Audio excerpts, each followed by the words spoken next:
आणि तेव्हा तुम्ही माझं ऐकलं, परंतु त्यावेळेस आत्ताचा इथला आमदार असा काहीतरी वेडवाकडं वागेल हे काय माझ्या स्वप्नात देखील नव्हतं, आणि ते तर घडलेलं आहे. आज त्याला काय वाटतं म्हणजे मला माहिती नाही, परंतु मित्रांनो, तुम्ही मनामध्ये आता वेगळी भावना आणू नका. आता सरळ सरळ फाटी पडलेली आहे. आपण इकडच्या फाटीला आहे, ते तिकडच्या फाटीला आहे.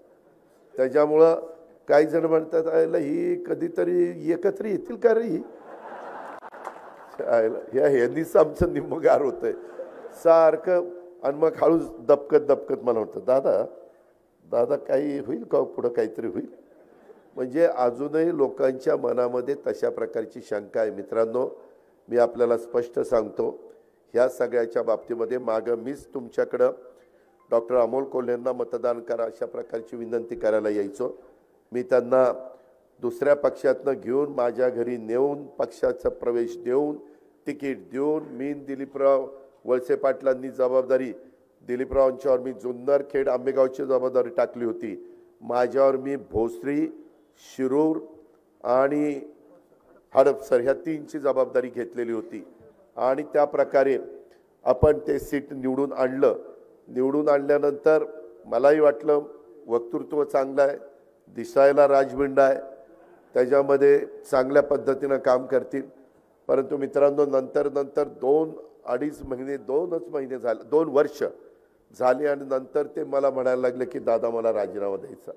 म्हणलं राव, जनतेने 5 वर्ष निवडून दिलं, 2 वर्षातच राजीनामा द्यायचा, लोक जोड्याने मारतील राव आपल्याला, असं करू नका. काय अडचण काय नाही, मी कलावंत आहे दादा, माझ्या वेगवेगळ्या प्रकारचे नाटक असतात, चित्रपट असतात, त्याच्यावर परिणाम होतोय दादा. आणि मी मित्रांनो, मी खोटं बोलणार नाही, मी तोंडावर असं समोरासमोर करीन. मी म्हणलं तसं करू नका, दिसायला खराब दिसतंय.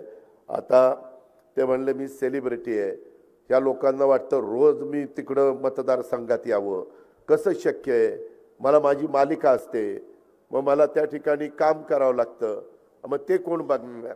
माझ्या व्यवसायावर परिणाम झाला, माझ्या व्यवसायावर परिणाम झाला असं त्यांचे शब्द होते. मी तरी त्यांना म्हणालो, बाकीचे सगळे म्हणायचे अजित तूच आणलंय त्यांना, आता तूच त्यांना समजून सांग, तूच त्यांना समजून सांग. मित्रांनो, असं कसं करत करत ते तर मागाशी कोणतरी म्हणलं की सुरुवातीच्या 4 वर्षामध्ये किती आले काय आले. खरं त्यांचा राजकारण हा पिंडच नाही आहे.